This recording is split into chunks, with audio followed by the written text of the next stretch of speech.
अखाड़ा में खबरों का सिलसिला आगे बढ़ाते हैं। वंदे मातरम पर केंद्र सरकार की नए दिशा निर्देशों पर बखेड़ा खड़ा हो चुका है। शुरुआत मौलाना अरशद मदनी के सोशल मीडिया पर किए गए पोस्ट से हुई।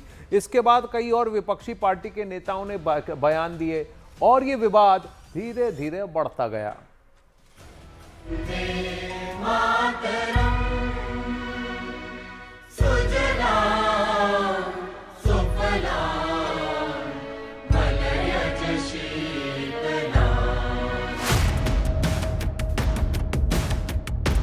वंदे मातरम के नए नियमों पर ठन गई है और तनातनी बढ़ गई है, जिसकी शुरुआत की मौलाना अरशद मदनी ने, जिन्होंने सोशल मीडिया पर पोस्ट की। उन्होंने लिखा कि वंदे मातरम को अनिवार्य करना संविधान की आत्मा, धार्मिक स्वतंत्रता और लोकतांत्रिक मूल्यों पर खुला हमला है। मुर्दा कौमें मुश्किलात में मुब्तला नहीं होती, वो तो सरेंडर कर देती हैं। वो कहेंगे वंदे मातरम पढ़ो तो पढ़ना शुरू कर देंगे। तो ये पहचान होगी मुर्दा कौम होने की। और अगर जिंदा कौम है तो फिर हौसला बुलंद करना पड़ेगा, हालात का मुकाबला करना पड़ेगा। अरशद मदनी का ये बयान आया ही था कि कांग्रेस सांसद इमरान मसूद ने भी वंदे मातरम से जुड़े नए नियमों का विरोध किया और केंद्र सरकार के खिलाफ मोर्चा खोल दिया। AIMIM के सुर भी ऐसे ही थे। आप गाएंगे कि नहीं? नहीं। क्यों? मैं अपनी उपासना का तरीका अपने तरीके से करूँगा। मुझे संविधान ने इस बात की आज़ादी दी है। मैं आपको बाध्य नहीं कर सकता कि आप मेरे तरीके से उपासना करें। मैं आपको थोड़ी कहूँगा कि आप कुरान शरीफ की आयतें पढ़ें। वंदे मातरम के जो छंद हैं वो जाहिर तौर पर जो आनंद मठ से जो लिखी गई उपन्यास में, उसमें मूर्ति पूजा की बात की गई। भारत माता को मूर्ति देवी मान करके उसकी वंदना या उपासना करते हैं और ये हमारे मोनोथिज्म के खिलाफ, एक ईश्वरवाद के खिलाफ है। सवाल उठा तो नए नियमों पर उंगली उठाने वालों को विश्व हिंदू परिषद ने तगड़ा जवाब दिया। ये वही कट्टरपंथी लोग हैं जो कि मजार पर जाकर के और मकबरों पर जाकर के और जो कब्रों पर जाकर के हरी चादर भी चढ़ाते हैं, फूल भी चढ़ाते हैं, धूप अगरबत्ती लगाते हैं, पैसा भी डलवाते हैं लोगों से, लोगों को बेवकूफ बनाते हैं और कहते हैं कि इस्लाम के मानने वाले हैं, इसलिए हम जो है वंदे मातरम नहीं गाएंगे।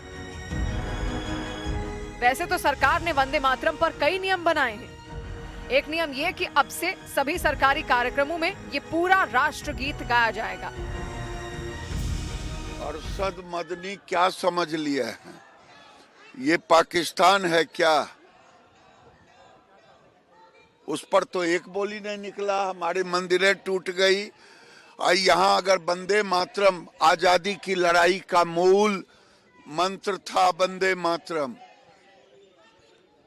वंदे मातरम जो लोग नहीं बोलेंगे वो, मैं समझता हूं देश के कानून को तोड़ने का अधिकार किसी को नहीं, चाहे मदनी हो या अदनी।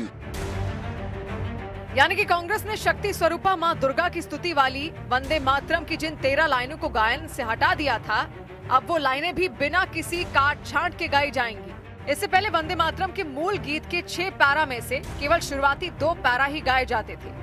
कांग्रेस ने 1937 में जिन्ना की अगुवाई वाली मुस्लिम लीग के विरोध के बाद वंदे मातरम के सभी 6 अंतरों को गाने पर रोक लगा दी थी।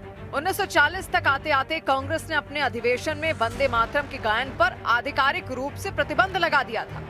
आजादी के बाद 24 जनवरी 1950 को भारत के प्रथम राष्ट्रपति डॉक्टर राजेंद्र प्रसाद ने वंदे मातरम को देश के राष्ट्रगीत के रूप में आधिकारिक रूप से अपनाया था। लेकिन अब नियम बदल गए हैं, नए निर्देश भी आ गए हैं। लेकिन जैसे ही निर्देश आए, इस पर तनातनी होनी शुरू हो गई।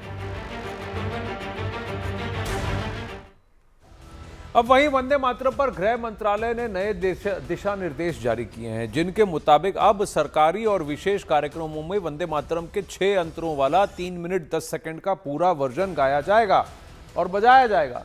ये नियम उन मौकों पर लागू होगा जहां राष्ट्रपति मौजूद हो, जैसे नागरिक सम्मान या पद्मा पुरस्कार वितरण जैसे कार्यक्रम, जहां राष्ट्रपति और राज्यपालों के आने और जाने के दौरान उनके संबोधनों से पहले और बाद में भी राष्ट्रगीत को गाना या बजाना जरूरी किया गया है।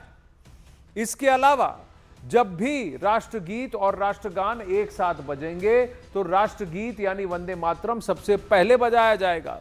गृह मंत्रालय ने यह भी स्पष्ट किया है कि जहां वंदे मातरम बजेगा वहां लोगों को खड़े होना होगा।